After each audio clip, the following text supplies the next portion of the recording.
The hype is real. The hype is real. The hype is real.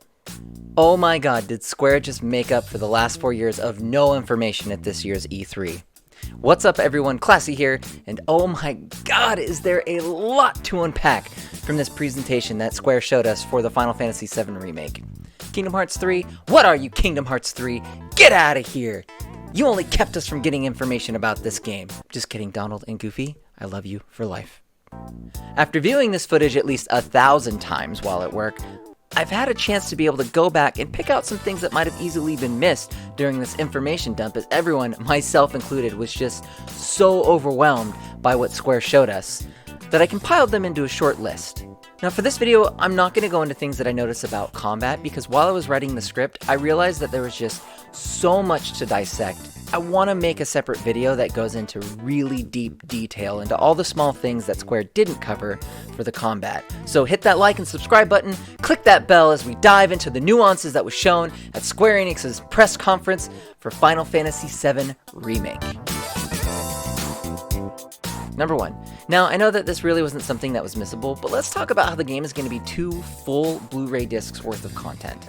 The game design was optimized for this title as well, and we anticipate 2 Blu-ray discs worth of gameplay content.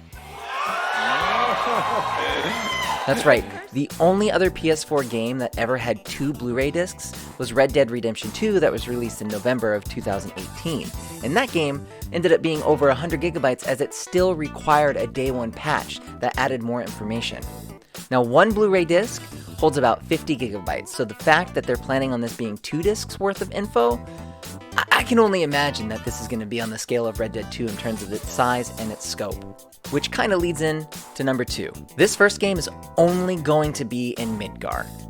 That's right, this has been confirmed. There was an interview afterwards that was held, and Kitase said that it's going to be 2 discs long, and the first game is only going to be Midgar. They don't know how much longer it's going to take to be able to make the rest of the games, or how long those games are going to be. So by putting 2 and 2 together, it's going to be 2 discs, 1 game, completely set in Midgar. That video that I made not too long ago, well, that theory's out. It looks like Square really wanted to expand on just this story in Midgar, and add a lot more to the original initial hours of the game. I'm excited now to see what they added and how they'll incorporate Sephiroth into the section of the game, since you have to introduce him in order for his presence to make sense in the later installations. Number 3. It looks like they changed Aerith's design to make her face a bit smaller? I don't know. There was an uproar in Japan about how long her face looked, and even some people went into doctoring her face to make it more kind of scrunched. But now her face looks a bit smaller and her hair stands up a little bit higher than it did in the State of Play trailer. It's really apparent that they might have changed her design when they switched to her gameplay, as she looks really different in my opinion. Which brings me to number 4. Cutscenes look like they might be pre-rendered. Now, not all cutscenes, but when you look at the model for Aerith in the scene right before you compare her to the model in combat, her combat model almost looks like it's PS3. Now, it could just be old footage that they used for this clip, but there is a huge change in graphical quality, and that means one of 2 things. Either some cutscenes are pre-rendered like it was in Kingdom Hearts 3, or this is really old gameplay footage that they showed us. Let's hope that it's the latter, and she's going to look a lot better when the actual game releases in March. Number 5. The motorcycle minigame doesn't look like it takes place at the end of the Midgar section like it did in the original, but just after the first bombing mission. And we can tell this mainly because we see Jesse holding onto Cloud as he fights off the Shinra MPs. You can also see Biggs and Wedge in the background on bikes, escaping/fighting alongside them. I also think that this is just after the first mission, as the next scene that we see is Jesse telling Cloud thanks for saving her. Now, this could be just because Cloud helps her get her leg unstuck, or it could be because of this motorcycle scene, or a combination of the 2. This point is all speculation, as trailers can cut around, but it feels like there was a bit of a linear progression in what they showed us. Number 6. Shinra HQ looks amazing, but did you notice that there were employees in the background? Now, this begs the question, why wouldn't they be going after Cloud if he's obviously an intruder?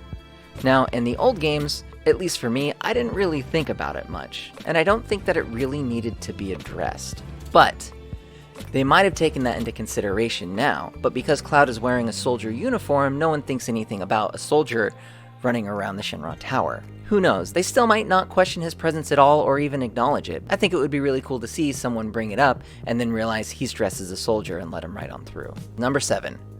A lack of playable characters when not in combat. In all of the footage that we've seen, we don't see any other playable character running around with Cloud. I couldn't help but notice Tifa and Barret weren't running alongside Cloud in the Shinra headquarters, and we only saw them while they were in combat or cutscenes. This could be a new direction with this section of the game and they're not in Cloud's party while you run around, or maybe it's just an early build and they only wanted to show off the tower, so they removed Barret and Tifa in order for us to be able to take in what the Shinra headquarters is going to be like. Or it could be that they only show up during battle, which I really hope isn't the case. Now, I haven't seen and will not be able to play the demo that's at E3, so this may just only be footage that they showed in the trailer. Number 8. Tifa's outfit. My God! Does Tifa look amazing? I mean, wow. Just look at those eyes. Red, beautiful eyes. They did such a great job with her design. She looks really badass, her costume fits her martial arts style, she looks punk, she looks gorgeous, she isn't too revealing but not completely changed. But did you notice the charms that she has on her wrist? It looks like she either has a bomb or a chocobo charm wrapped around her right wrist in this scene. It's amazing to see this much detail that they place into the characters, and it makes me wonder about what other small little nuances we're going to see when we finally get a chance to take a look at these characters in depth. Number 9. The next thing that you might have missed is materia and other characters' weapons. You can see it only for a split second when Tifa hits the emergency stop button on the train, but there is a small slot for her materia. Don't believe that other characters have materia visible on them? Well, take a look at Barret. He has his materia visible too when he picks up Marlene and when he's first introduced as they're going over the combat breakdown.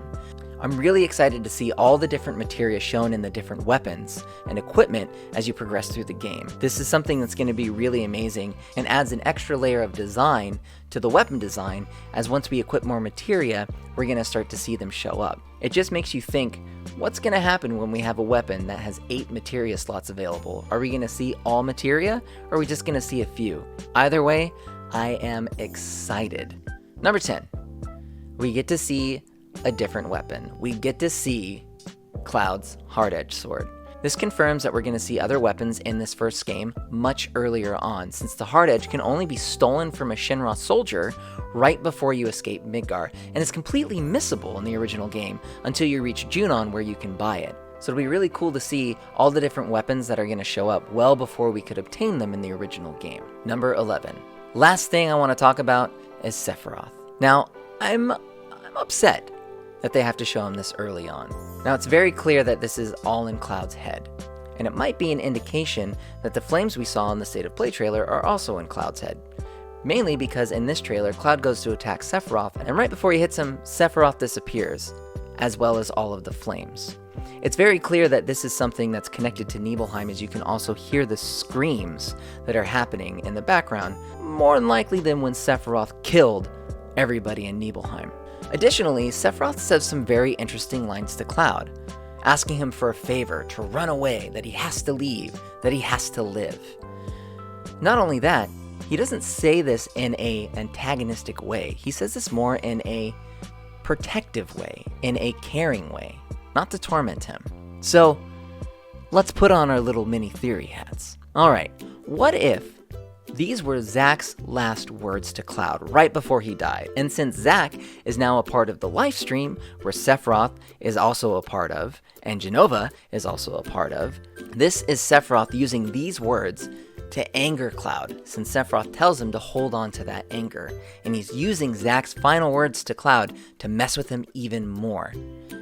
The only thing is that Cloud doesn't remember. Mind blown. Anyway, those were a few things that you might have missed during the presentation at Square's E3 press conference this year. Was there anything that I missed or anything that you didn't catch? Tell me down in the comments.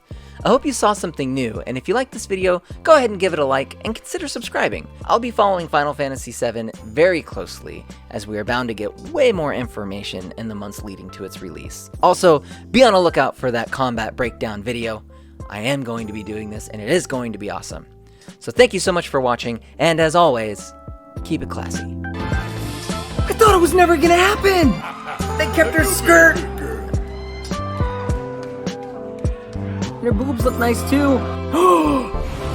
Here it is, Avenger. Looks like it's taking the tactics route. Of the game, but tactical mode never gets old for me. Oh I can my just God, sit here that looks all day long sick. and watch this beautiful